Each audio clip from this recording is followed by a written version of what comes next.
Welcome to F007 Channel. Dukung terus F007 Channel dengan like, share, comment, and subscribe. Melanjutkan cerita berikutnya dari Battle Through the Heavens.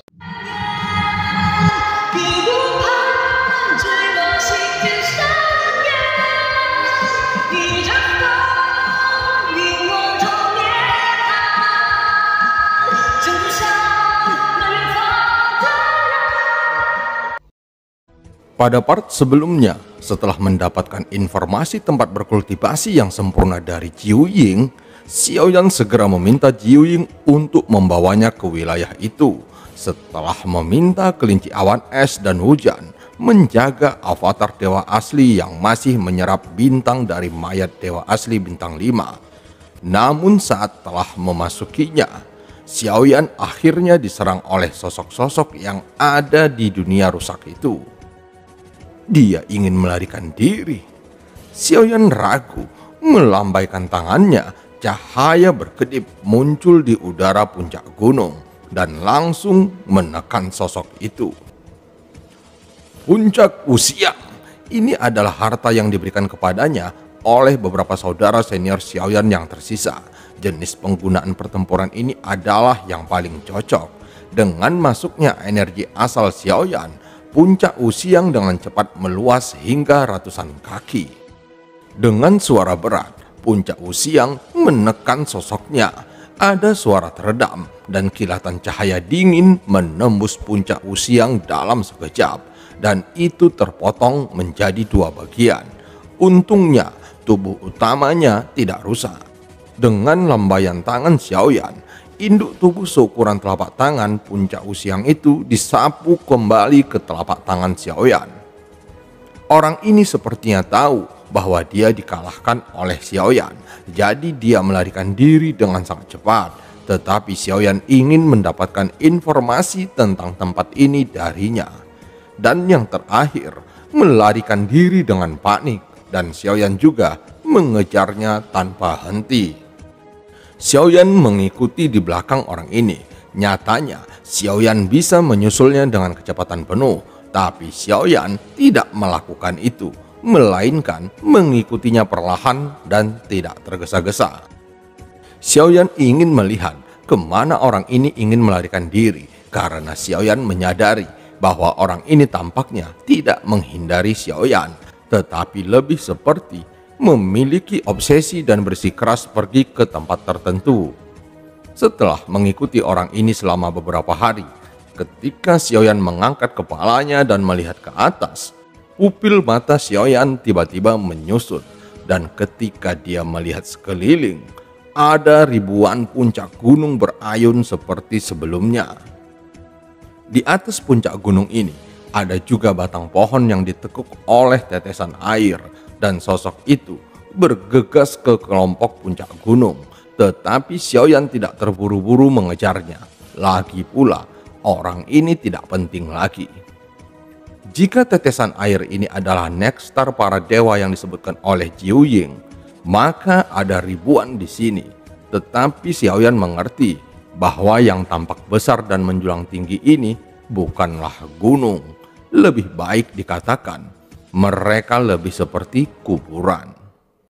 Itu hanya dalam bentuk puncak gunung. Xiaoyan tidak bertindak terburu-buru karena dia masih perlu untuk memastikan apakah tetesan air ini adalah nekstar para dewa yang dikatakan Jiu Ying. Xiaoyan memegang yang telah dia petik sebelumnya di telapak tangannya, dan nyala api naik dari telapak tangan Xiaoyan. Tiba-tiba buah yang seperti tetesan air meleleh dalam nyala api, berubah menjadi hembusan nafas. Merasakan kekuatan misterius yang terkandung di dalamnya, mata Xiaoyan bersinar terang, dan dengan satu tegukan dia menghirupnya ke dalam tubuhnya, dan hanya dengan menelannya bisa membuktikan keasliannya. Xiaoyan segera menutup matanya, dan sinar nafas meleleh di sepanjang tubuh Xiaoyan. Xiaoyan segera terkejut. Dia tidak merasakan sumber ki yang agung, tetapi justru karena dia tidak merasakan sumber ki di laut ki asal Xiaoyan, bintang-bintang sebenarnya terkondensasi dari udara tipis. dan kecepatannya tidak lambat, bahkan naik tak terkendali. Sumber energi latar belakang 60 juta dalam waktu singkat telah meningkat sebanyak 2 juta. Xiaoyan tiba-tiba membuka matanya, melihat sekeliling, matanya bersinar dengan cemerlang. Tetesan air ini seharusnya menjadi nekstar para dewa. Jiuying berkata bahwa benda ini sulit ditemukan, tetapi tampaknya jauh lebih mudah dari yang kubayangkan. Xiaoyan tiba-tiba merasa aneh dan bahkan merasa sedikit tidak bisa dipercaya. Tapi melihat puncak gunung ini, Xiaoyan memiliki firasat buruk. Puncak gunung yang dia temui barusan sepertinya memiliki karakter terlemah. Jika ada keberadaan kuno yang terkubur di puncak gunung ini, maka tidak tahu seberapa mengerikan kekuatannya. Namun hanya sinar nekstar dapat meningkatkan ki asal Xiaoyan lebih dari 2 juta. Efek ini sangat menakutkan. Sekarang Xiaoyan bisa yakin apa yang dikatakan Jiuying. Ini adalah benua kuno yang dilupakan oleh waktu dan pada zamannya pasti sangat makmur. Setelah dikonfirmasi oleh Xiaoyan, pandangannya langsung bergerak menuju puncak dari ribuan puncak ini.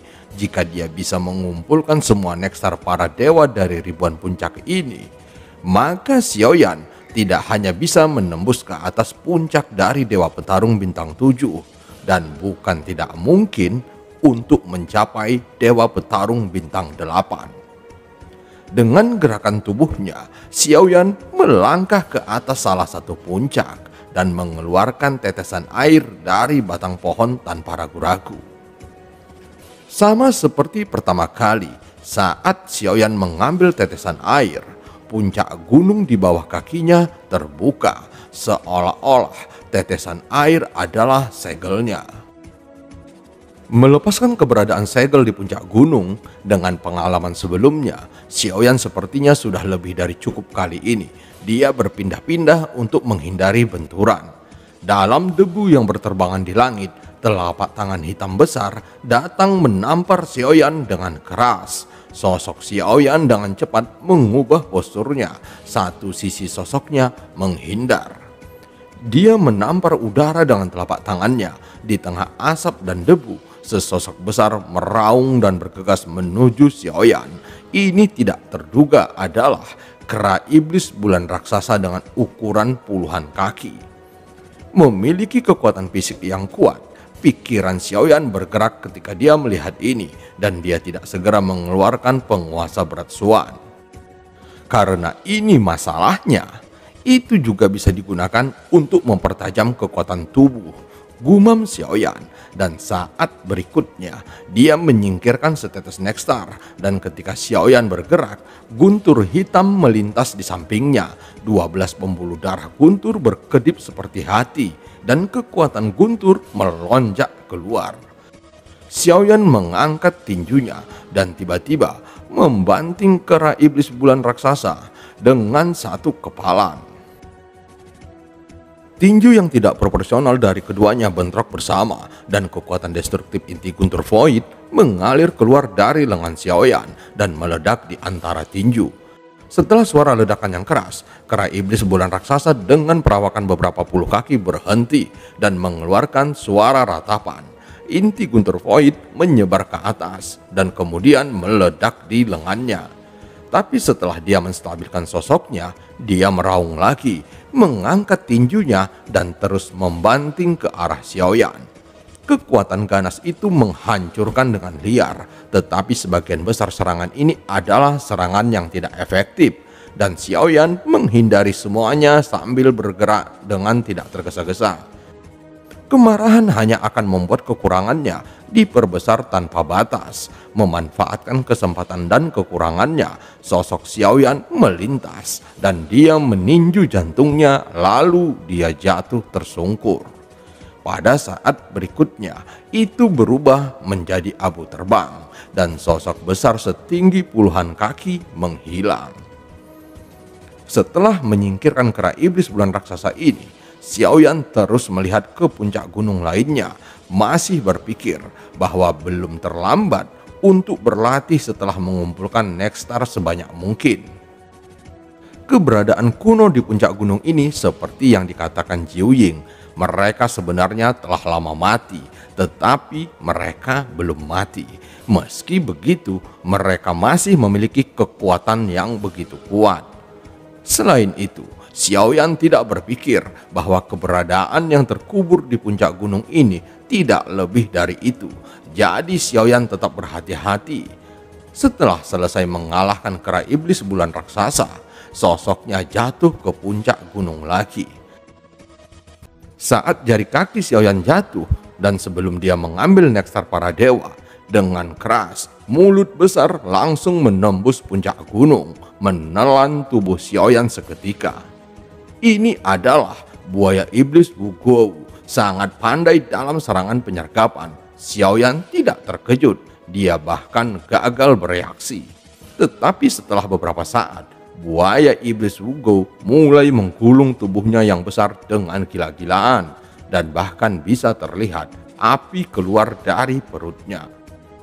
Seluruh perutnya berkedip-kedip dengan api dan guntur hitam menyebar ke seluruh tubuhnya. Setelah berjuang beberapa saat, tubuhnya membengkak dengan cepat seperti balon dan akhirnya meledak dengan ledakan keras. Darah dan daging berterbangan, namun akhirnya berubah menjadi asap dan menghilang sepenuhnya. Sosok Xiaoyan perlahan muncul, memegang Nexstar para dewa di tangannya.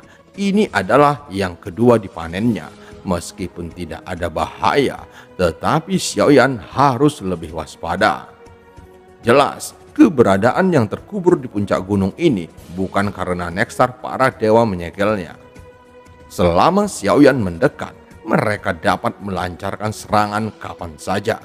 Setelah pulih sedikit, Xiaoyan melesat menuju puncak gunung lagi karena dia tidak tahu keberadaan seperti apa manusia atau binatang terkubur di puncak ini. Masih membuatnya merasa sedikit gugup. Jika keberadaan ini masih memiliki kehidupan, aku khawatir tidak akan mudah untuk menyingkirkan mereka. Xiaoyan juga merenung sejenak dan bergumam pelan. Xiaoyan datang ke gunung ketiga. Kali ini dia tidak menghadapi serangan mendadak, bahkan memetik Nexstar para dewa dengan mulus. Dan setelah Xiaoyan memetik Nexstar para dewa, tidak ada pergerakan di gunung ini. Ini membuat ekspresi Xiaoyan menjadi aneh. Apakah ini kosong?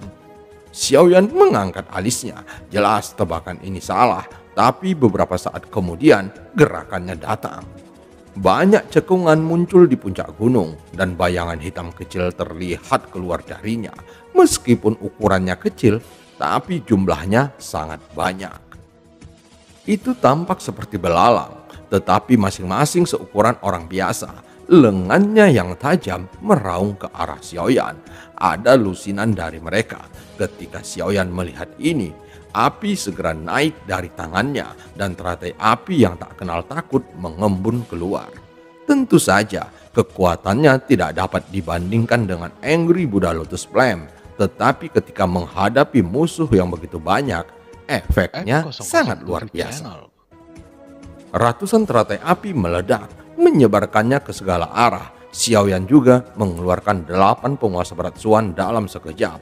Selama mereka tidak menerkam pada saat yang sama, mereka tidak akan menimbulkan ancaman bagi Xiaoyan.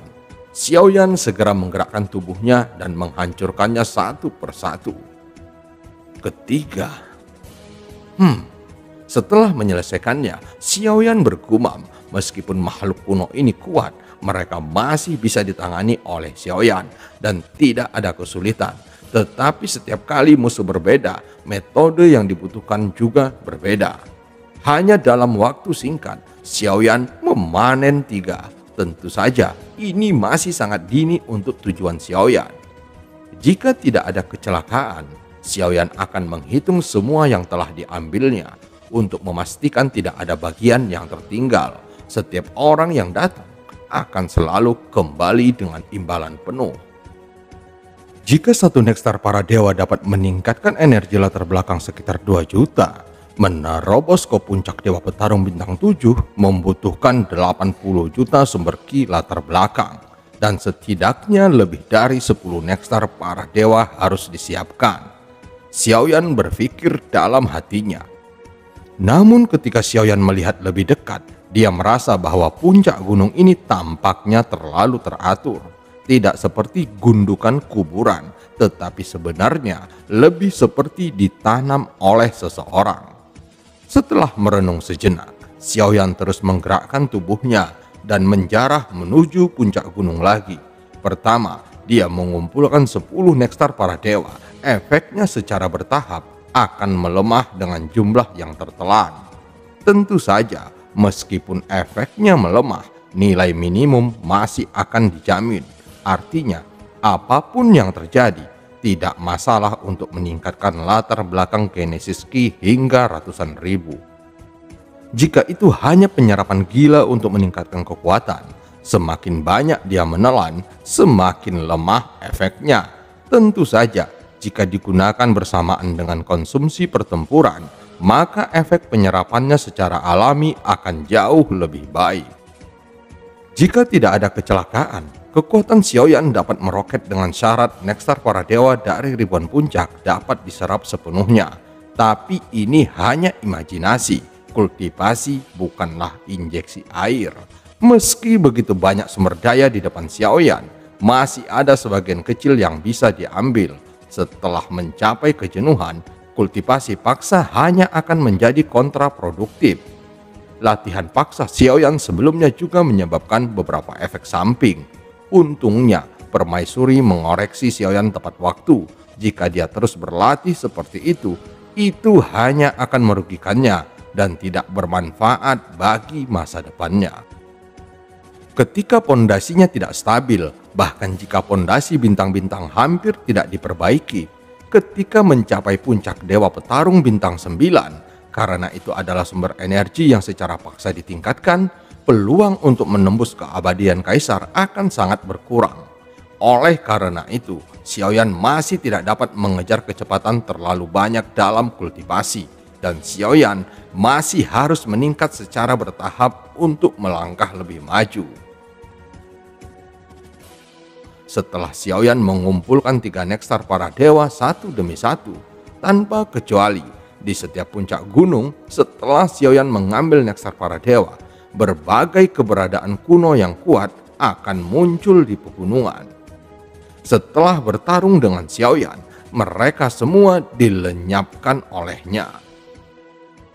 Setelah Xiaoyan memasukkan nekstar ke-7 ke dalam cincin, gunung itu tiba-tiba runtuh. Kali ini, paksaan yang kuat melonjak dan Xiaoyan mengeluarkan penguasa berat Suan berdiri di depannya. Meski begitu, sosok Xiaoyan terlempar ke belakang oleh benturan sejauh 100 kaki sebelum dia menstabilkan dirinya. Mata Xiaoyan membeku sesaat dan dia melihat ke dalam asap dan debu, dan ada sosok yang memegang sepasang pisau. Tubuh bagian atasnya telanjang, bekas pisau yang tak terhitung jumlahnya terlihat di tubuhnya. Noda darah terlihat jelas pada kedua pisau itu, dan bau haus darah terpancar dari tubuhnya. Orang ini membuka mulutnya, kemudian mengucapkan beberapa paragraf kata yang panjang. Tetapi untuk apa yang dia katakan, Xiaoyan tidak mengerti satu kata pun. Tetapi dari penampilannya, itu pasti semacam kata-kata kejam terhadap Xiaoyan. Saat berbicara, orang ini perlahan mengambil langkah. Jika diperhatikan dengan seksama, langkah yang ditinggalkannya semuanya berwarna merah darah. Detik berikutnya, bayangan darah itu berkedip-kedip dan tiba-tiba menghilang dari tempatnya dan bergegas menuju Xiaoyan. Kedua pisau ganda di tangannya menebas ke arah Xiaoyan dengan serangan silang. Penguasa api dan guntur, teriak Xiaoyan. Ketika sosok itu muncul, Xiaoyan mulai bereaksi dan dia yakin orang ini akan mengambil inisiatif untuk menyerangnya. Tubuhnya menjadi panas dan berapi-api. Dengan satu ayunan kaki, gelombang api bercampur guntur melonjak ke langit. Api yang membumbung ke langit menyelimuti orang yang memegang kedua pisau itu, dan sosoknya menghilang dalam sekejap. Tetapi di detik berikutnya, dua cahaya pisau berdarah muncul dari dalam api dan kemudian meraung ke arah Xiaoyan. Cahaya berwarna darah yang kental hanya bisa dilawan setelah Xiaoyan mengayunkan penguasa berat Suan terus-menerus. Setelah api Xiaoyan mereda, bekas luka muncul di tubuh sosok itu. Tetapi yang terakhir tidak menganggapnya serius dan menyerang Xiaoyan lagi. Sosok itu menginjak tanah dengan berat dan terlihat bahwa tanah di bawah kakinya retak dan meledak dan ada fluktuasi kekuatan yang mengerikan di tubuhnya. Itu bukan sumber Qi, tetapi sangat mirip dengan sumber Qi dan kedua pisaunya menyayat lagi. Cahaya pisau meraung dan kekuatan ganas itu benar-benar terkondensasi menjadi 4 serigala berwarna darah di udara, menyerang Xiaoyan dengan gigi dan cakar yang terbuka. Melihat pemandangan ini, Xiaoyan mengecilkan pupil matanya.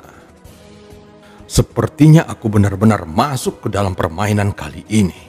Xiaoyan tersenyum masam. Dibandingkan dengan yang sebelumnya, orang ini benar-benar mengetahui keterampilan bertarung dan tidak ada tanda-tanda menghilang setelah beberapa serangan.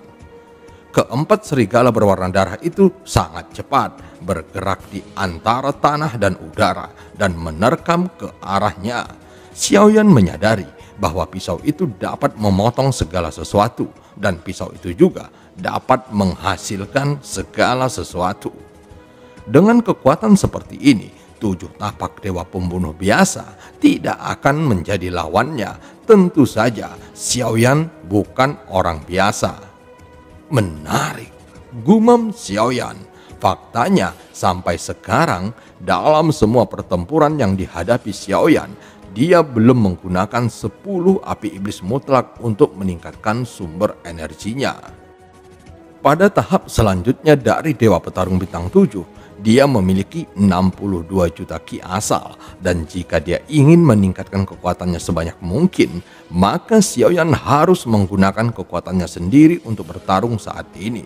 Semakin kuat lawan dan semakin besar konsumsinya, sehingga semakin baik efek kultivasinya. Naga guntur 1000 ilusi. Dengan kepalan tangan Xiaoyan tertutup di pinggangnya, inti guntur void hitam melintas di kepalan tangannya dan kemudian meninjunya. Di depan kepalan tangan Xiaoyan, sebuah retakan muncul di tengah kilatan guntur, dan saat berikutnya, naga guntur setinggi 1000 kaki menonjol dari celah itu, dan kepala naga besar itu pertama kali bertabrakan dengan 4 serigala berwarna darah. Serigala berwarna darah segera menggigit naga guntur dengan panik, dan naga guntur juga mengayunkan ekor naga untuk menyapunya dengan kejam. Menghadapi naga guntur setinggi 100 kaki, pria dengan 2 pisau itu tidak ragu-ragu dan melambaikan pisau di tangannya lagi ke arah Xiaoyan. Sesaat kemudian, tubuh naga guntur terputus. Cahaya pisau terus menyala. Naga guntur yang ditutupi bekas luka setelah beberapa saat akhirnya meledak di bawah cahaya tajam pisau. Kekuatan ledakan itu juga langsung meledakkan keempat serigala berwarna darahnya menjadi bubu, dan gelombang kejut yang mendominasi mengguncang orang yang memegang pisau ganda ke belakang. Begitu Xiaoyan menginjak kakinya, lautan api meledak dari tubuhnya dalam sekejap dan menyebar ke sekitarnya, membungkusnya dan sosok yang memegang kedua pisau itu. Alam dewa api segudang, teriak Xiaoyan dengan suara yang dalam. Sosok di ujung juga tidak mengabaikan sedikit pun. Sosoknya melayang tinggi dan sosoknya membeku di udara. Seluruh tubuhnya diselimuti api milik Xiaoyan. Tatapan Xiaoyan sedikit terkonsentrasi dan dia bisa merasakan kekuatan gerakan orang ini cukup mengesankan. Xiaoyan tidak berani ceroboh dan memegang 8 penguasa berat Suan dengan api yang menyelimutinya, menggunakan api dewa sebagai tebasan. Tebasan api dewa ini hanya akan sia-sia. Xiaoyan juga berteriak tanpa niat sedikit pun untuk menghindar, mencoba untuk mengalahkan serangan orang ini. Terlihat dua sosok bertabrakan di udara. Xiaoyan mengayunkan satu kakinya, tetapi kecepatan yang terakhir mengayunkan pisau tidak hanya tidak berkurang, tetapi juga menjadi lebih cepat. Menghadapi serangan ganasnya, Xiaoyan segera mengayunkan tebasan kedua. Kekuatan yang sangat kuat dari keduanya bertabrakan dengan gila-gilaan, dan lapisan guncangan energi melonjak ke arah sekitarnya. Tetapi puncak gunung di sekitarnya tidak rusak sama sekali, dan mereka tetap tidak bergerak. Cahaya pisau ada di seluruh langit, dan lautan api Xiaoyan juga sangat mendominasi. Tak satu pun dari mereka yang memiliki keuntungan, sampai Xiaoyan mengayunkan tebasan ketiga. Lautan api meraung, ombak berhembus dengan liar, dan cahaya pisau naik dari ratusan menjadi ribuan saat ini. Meski begitu, kekuatan api Xiaoyan sepertinya lebih mendominasi saat ini. Pada saat ini, Xiaoyan berteriak keras saat dia mengayunkan tebasan ketiga. Lautan api benar-benar diledakkan, dan kekuatan yang tak terhitung jumlahnya menyelimuti sosok itu. Seluruh lautan api menjadi sangat indah pada saat ini. Lautan api tampaknya menenggelamkan segalanya, dan seluruh lautan api tampak membentuk pusaran dengan panik mencekik semua kehidupan di lautan api. Setelah sekian lama, nyala api berangsur-angsur menghilang. Sesaat kemudian, dua sosok muncul darinya. Pria dengan dua pisau memiliki banyak luka di tubuhnya, tetapi sosoknya masih berdiri tegak. Arah matanya tetap sama, dan dia menatap Xiaoyan dengan penuh tekad. Sepertinya selama masih ada jejak kekuatan Yuang, dia tidak akan pernah menyerah.